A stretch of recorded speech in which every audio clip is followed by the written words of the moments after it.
Hey, I'm Joe Bob Briggs, and you're watching Halloween Year Round. Hi, I'm Dave, founder of Halloween Year Round. I'm joined by my friend Patrick, How's it going, everyone? and this is the Weekly Dead Talk. This week's topic, the latest Shudder original movie, a documentary called The Found Footage Phenomenon. Phenomenon is certainly, I think, the right word for it, for a subgenre that has completely, I wouldn't say dominated horror, but has been a huge part of horror for the better part of the last 2 decades. Absolutely. Especially helping young filmmakers to break into the industry is even easier than their predecessors. Mm-hmm. So we're going to get all into that. We're going to talk about the documentary. We're going to talk about some of our favorite found footage movies. We're going to talk about how we like the genre itself. First, real quick, before we get to that, I do want to go to my colleague who does not look anything like me, David S. Not Pumpkins, with Horror in the News.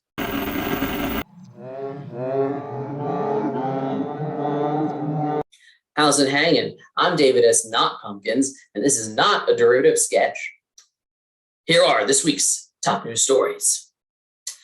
Hocus Pocus 2 officially has a release date of September 30th of this year on Disney+. Very excited to see what we have in store for that. I know a lot of people who grew up on the original are going to be very, shall we say, curious to see what happens. Don Mancini of Chucky fame has confirmed that not only will there be a second season, which we know already, but that Fiona Durk will be returning in said season. And he was quoted as saying, "I think that people will be very gratified when they see what lies in store for Nika." So very excited about that. She was one of the best new additions to the series in Carson Cult of Chucky. And personally, I can't wait to see what they do in season 2. John Carpenter's The Thing will be returning to theaters this June for its 40th anniversary. Also, unpopular opinion, while Halloween was certainly more influential than The Thing remains Carpenter's best movie. Fight me. Speaking of Disney news, their monster musical comedy Zombies is getting a third installment, Zombies 3, which will also be premiering on Disney Plus later this summer. Earlier this week, 20th Century Studios released their first teaser trailer of the prequel to the Predator series, Prey, set in pre-colonial America with indigenous tribes fighting the titular predators. Not much was shown in the teaser, just a little bit of the wilderness and those iconic 3 dots. So very excited to see how that plays out with the predators in a less technologically advanced setting. Will their technology be different? Many questions. And for those who are fans of Spirit Halloween, which is where I got this jacket from, we got our first look this week at the Spirit Halloween movie starring Christopher Lloyd. With him, not too much, just him in like a cool hat and a vintage suit. It kind of has that like scary stories to tell in the dark, 50s, 60s vibe to it. A lot of people didn't even know this was happening, and this announcement just kind of came out of nowhere. We will be following the story, and we will bring you that news as we get it. Netflix has announced, they've released the first 8 minutes of footage of the new Stranger Things season 4, which I have not watched because I don't want it to be spoiled. Season 4 premieres with its first half this Friday, May 27th. So if you haven't called out work yet to marathon the first half of season 4, do it now. And our final piece of news, we got our first look at the supernatural prequel, The Winchesters, which features Sam and Dean's parents and sort of, their supernatural business before. And it should be premiering this fall on, I think, CW, not 100%. But there you have it. Those are this week's top stories. Back to you, other Dave. Thank you, David S. Not Pumpkins, a person who does not look like me in any way, shape, or form. Anyways, found footage. So, Patrick, what was your first introduction to found footage? Like, what was the first one you saw? No, that's a really good question. It's kind of funny. Like, when it comes to like found footage in general, like I'm not I don't like watch a lot of them. I mean, I remember like back in the day with the Blair Witch Project being like the really huge phenomenon that it was. I actually remember that very distinctively when I was younger, but I never Mhm. actually went to see it myself. But I can say to you that I think one of the very first found footage movies that I saw in terms of actually like two in particular that I really liked, that I do have very good memories of watching were What We Do in the Shadows, an excellent mockumentary done by what is it by Watiki? Taika Waititi, Um, yeah, Taika Waititi. Thank who you. would later go Yes, on to great Marvel success. yes. I mean, and he just definitely knows how to blend like like the humor along with like like the humanization of physical people. So for that, that was fantastic. And then of course the other one was As Above, So Below, which I was introduced to via one of my friends. I will fight to the death that As Above, So Below is the greatest found footage movie. I wrote an article about it on the Halloween Ooh. Year Round site a couple years back. I'll link it in the description. It remains to this day the highest viewed article I have ever written. So that just Wow. goes to show you that a lot of people feel the same way. As Above, So Below. Damn Yeah. good movie. Oh yeah, it was very excellent. I mean, I loved like their discussion of the Philosopher's Stone. I loved just how like psychologically like just mind bending it got it was at moments. Like it actually went to places I didn't expect it to be, but in all the right ways. It was just And incredible. it used its camera as part of the narrative. Like it at Yes. no point were you questioning why. Like they were there to document it, and Yes. it was like you knew. And we're going to talk a little bit about the different types of found footage, but it Mhm. never really tried to trick you into thinking that this was real footage someone had found. The way that say Blair Witch tried to trick its audiences into thinking that was real, but Right. it didn't matter. You bought it anyway. Right.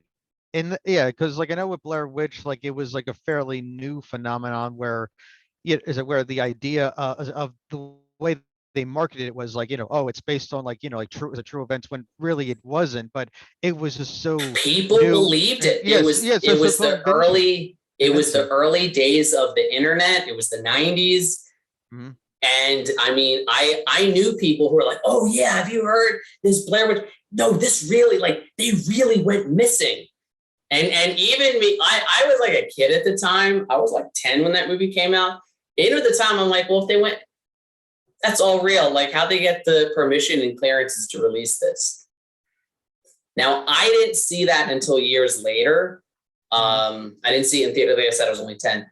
My stepmom went to see it. She's a big horror fan. She hated it. She came she came home and she's Really? like, yeah, she was like, Dave, like you and I could have taken a camcorder and gone in the backyard and made the same movie. Why is that? Because I think she didn't like she went in expecting like a typical polished Hollywood movie. Right. And it certainly wasn't that.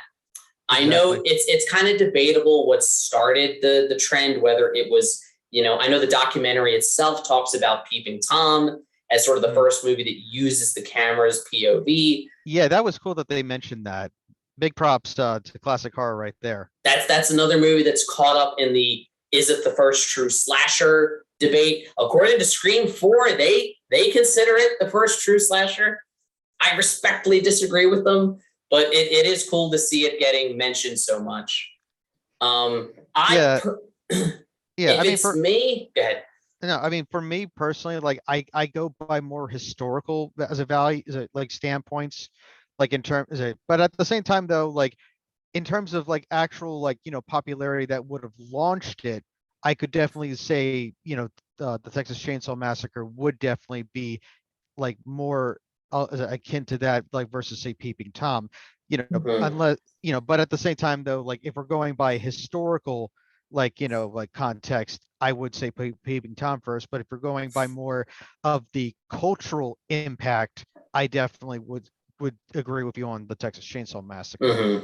And I think similarly to that, Cannibal Holocaust is technically a found footage film. When Yeah. Joe Bob showed it on Last Drive-In, he even remarked at how it's the only found footage movie that contains a scene where they find the footage. Like the professor in New York, like they find the footage that his, the people in the beginning were making, and then you see it. Mhm. Oh yeah, and they did a really great job in the documentary, like talking about the filming of that, and even how the director had to like I was even brought into court like as having to justify that it wasn't like that the people like on his set weren't murdered, Yeah, which because that was pretty crazy. well, because he had a stipulation that they couldn't talk about it to the press for like a year, again to help sell the realism. But then when those images came back, people, and it was the waters were muddied a bit because the movie did contain real animal deaths, which that alone Yes, exactly. is yeah, it's a huge subject of controversy. And Mhm. for anyone who refuses to watch the movie for that reason, I understand. I don't fault them for not wanting to see that.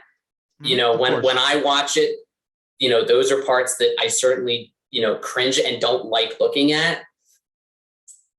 But I think that because you had that and then the gruesome murder scenes and a cast unable to talk about it or make public appearances, Mhm. I kind of understand why the Italian authorities were like, "Oh my God, this person murdered people." Right. And, Yeah, there's definitely questions I after get that. why they thought that.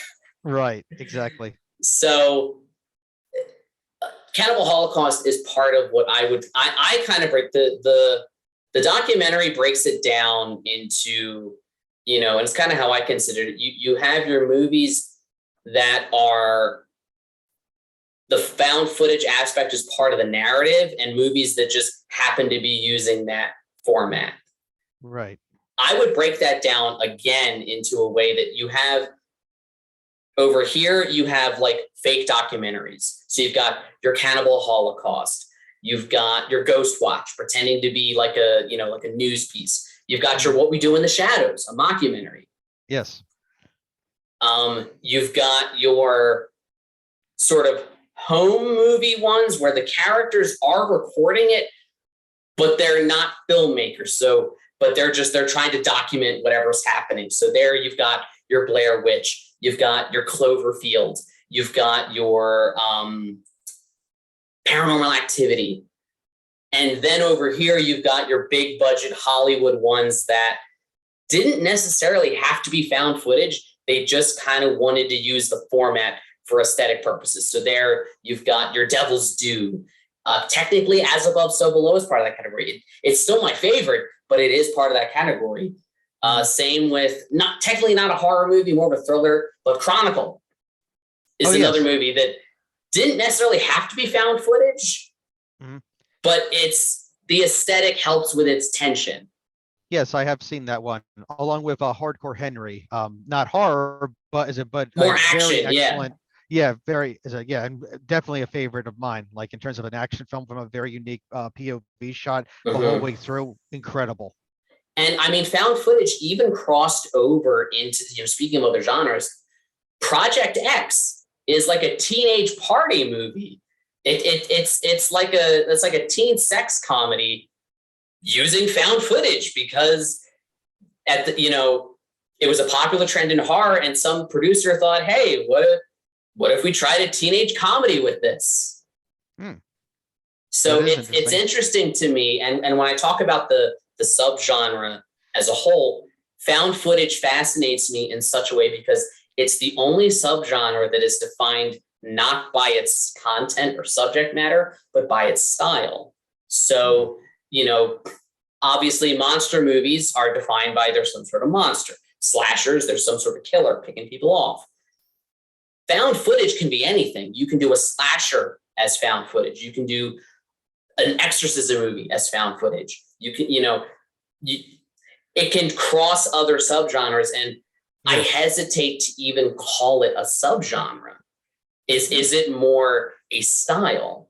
And speaking of, I have to tell this story because I tell the story any chance I get. Okay. You're familiar with The Last Exorcism from 2010? Yes, I think I remember hearing about like especially back in the days with the news, like how big of a deal it was. Really good movie. Set in rural Louisiana. You have this preacher who he's like a faith healer, but he's also kind of a con man. And he sets out to document how he has lost his faith. And he sets out to make a documentary about how exorcism is fake. So he goes and he makes this, but then obviously, creepy stuff happens. So I watched that movie. I was a huge fan of it, and I showed it to my fiance, Jess. Except I told her, because again, it's done as like a fake documentary. I told her it was a real documentary.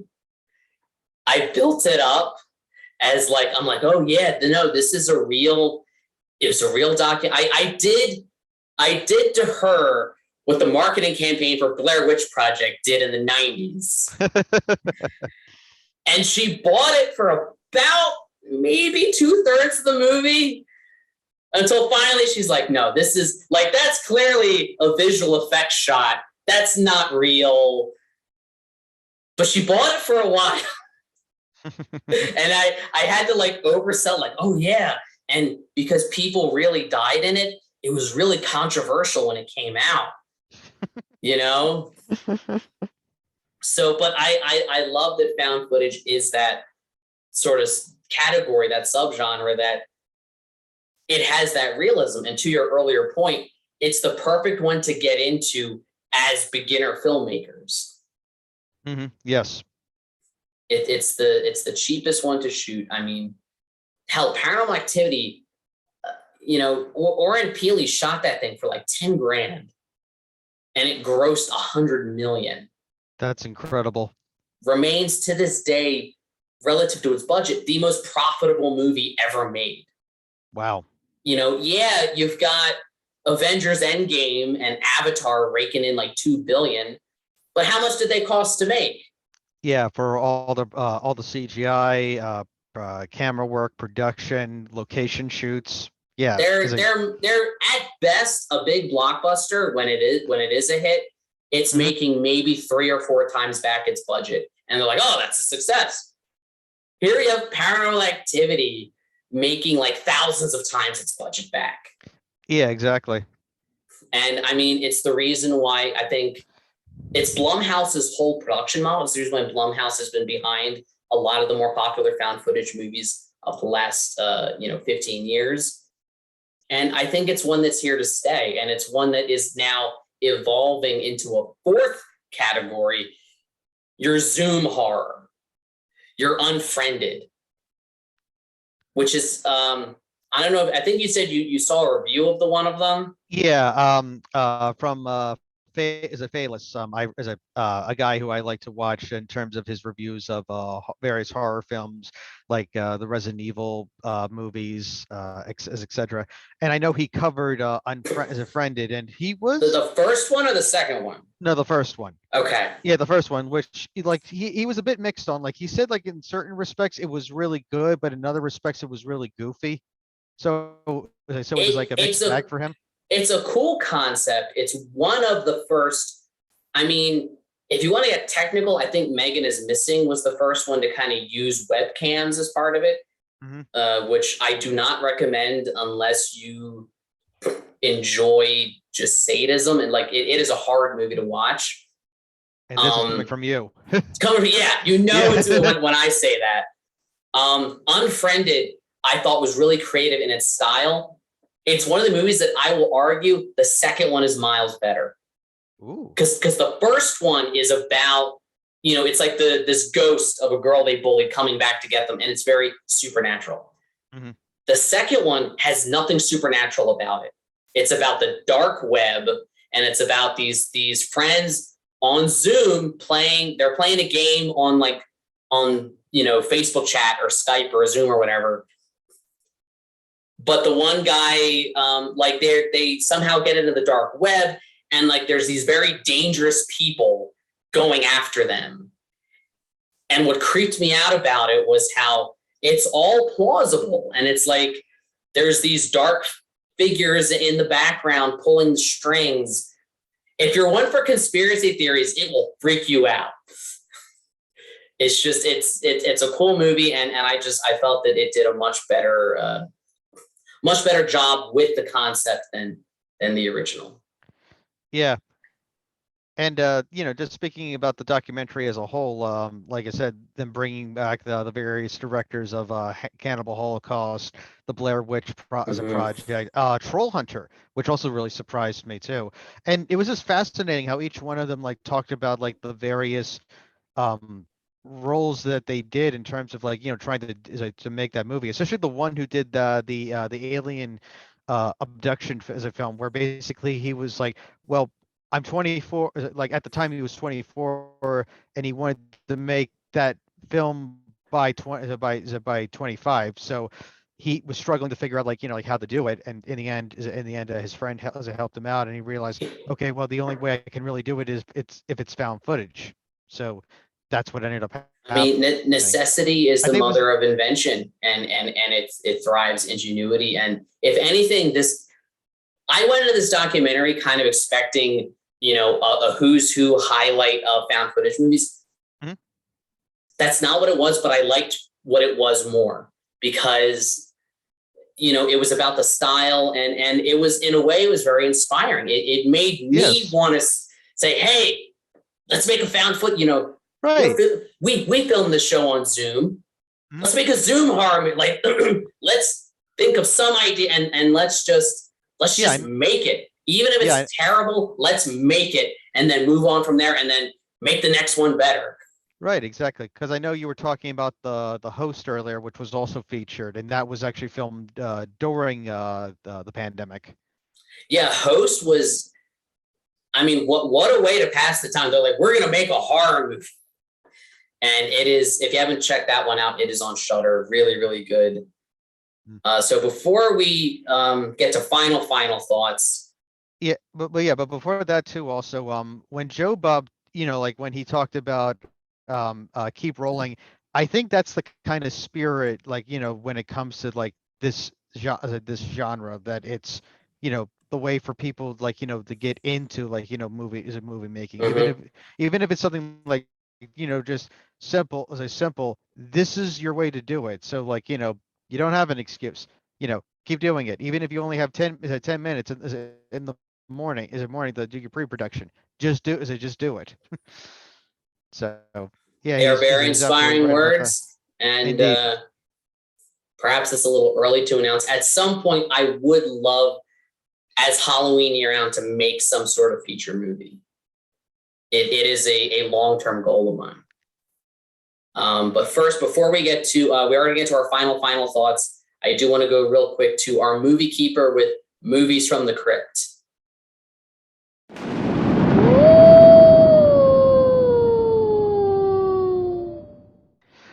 Ooh, these are is a nice, tasty new physical releases. So which one to watch first? The classic Night of the Living Dead? Oh, or the ever excellent is it Reanimator? Or heck, why not do a double feature? Hello everyone. Hello. It is I, Patrick, your friendly neighborhood movie keeper. Here to give you the lowdown as we unearth and dig up some tasty new physical releases from movies from the crypt. It's so good for you all to come back again as I give you the rundown of what's coming up. You lovely horror hounds and media monsters out there. So let's get right into it, shall we? Up first, the 2017 series, The Sinner, the complete series from Universal Pictures, is coming out the 24th of May, so the coming week. The gritty crime thriller analogy series that aired for 4 seasons on USA and starring Bill Pullman from Spaceballs, Serpent in the Rainbow, and of course Independence Day. We also have one of my personal favorites from 2022, the Universal Pictures film Studio 666, coming out on May 24th. The horror comedy that showed the world that the Foo Fighters had actual acting chops. Along with some other delicious chops in that movie, if you catch my drift. One part Spinal Tap, one part Evil Dead, all part as a horror comedy. This is the one to definitely check out. We also sadly is a Taylor Hawkins final performance in that. May he rest in peace.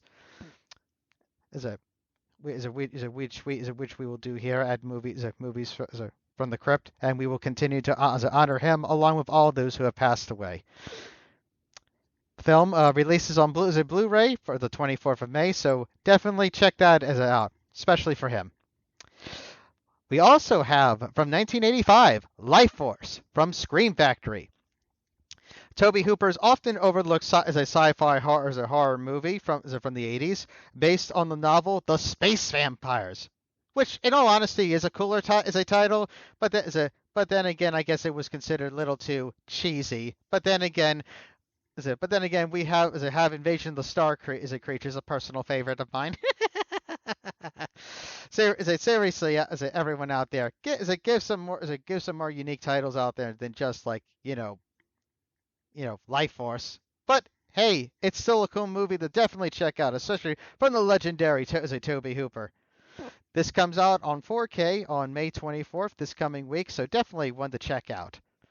We also have the movie X from A24, the 2022 as a vintage horror as a 70s as an adult slasher as a modern classic, which pays homage to such films as the Texas Chainsaw Massacre. Also a little bit of Boogie Nights for those who want to boogie down. And definitely one of the more popular horror films on the scene this year thus far, starring Brittany Snow, Mia Goth, Jenna Ortega, and Kid Cudi. Officially, there is no U.S. 4K release of the film, only the 1080p Blu-ray, although I know that there are some areas around the world that are getting a 4K release. Lucky. But trust me, once we hear word of a 4K release for the good old US of A, we'll definitely let you know. But for now, though, at least it's coming out on Blu-ray, so better that than nothing. But for those who want to stream it on 4K, well, you have other options. We also have the 2021 as a Warner Brothers as a film, Malignant, also coming out on May 24th. James Wan's incredibly bizarre giallo-inspired movie that greatly divided horror fans last year, much like the way the titular character of the Texas Chainsaw Massacre, Leatherface, loves to split down people down the middle.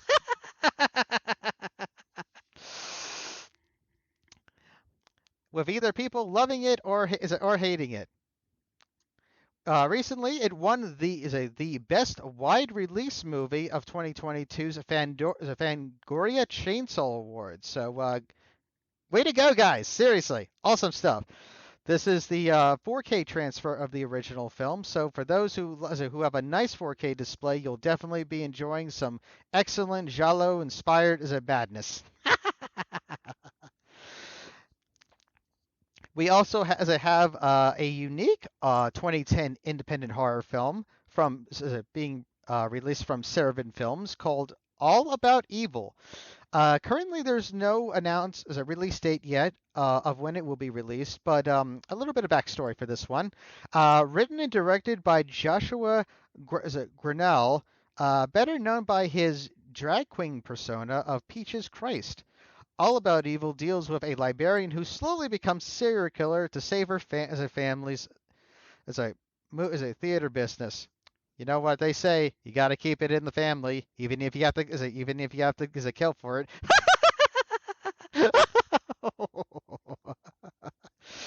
But seriously, it's always cool to see some more independent horror films getting love, especially from distributors like Seraphim Films. So thank you so much, you lovely horror hounds and media monsters out there for that.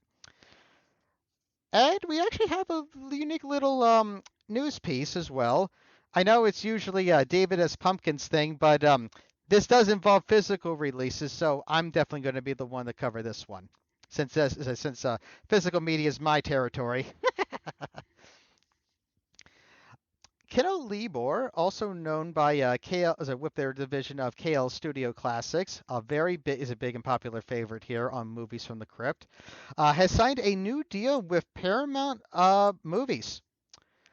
The deal includes 65 new titles, 3 Paramount renewals, and 3 CBS renewals, with 71 items in total. This is very excellent news because a lot of I'm sure a lot of it is older films, so it's always wonderful to see more classic horror being represented here in the horror community, as well as also for all you media monsters out there who just love to keep collecting stuff like I do. So definitely wonderful news. We definitely love them. They have some excellent stuff out there. Everything from Theater of Blood to Conric, the Night Stalker, and other various horror classics. So definitely ones to check out. And hopefully we'll see some great 4K remasters as well. So fingers crossed.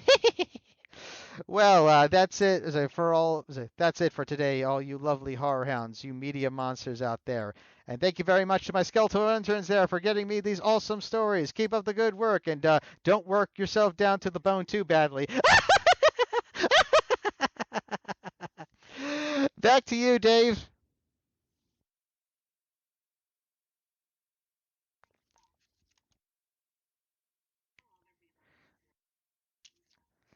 Yeah, I know. It's. I think it's like a bit of a. Thank you, Movie Keeper. You in no way look like another person who hosts the show. So final thoughts. Really strong documentary. I love Shudder's documentaries. They always pick really fascinating subjects, and just as a content creator, a very inspiring documentary. Yes, indeed.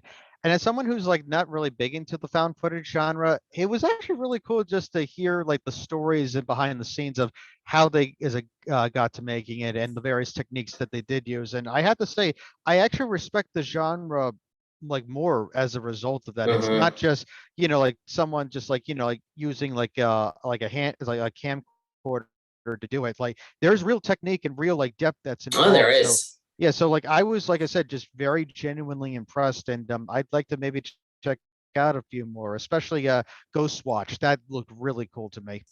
Yeah, watching this documentary, unless you have seen there are definitely movies here that you've probably had never seen or heard of, and it will inspire you to go check them out. So do go check them out. Watch the found footage phenomenon. Let us know. Leave us a comment. What are your favorite found footage movies? Which ones do you like? Which ones did this documentary help inspire you to see? So that's about it for this weekly Dead Talk.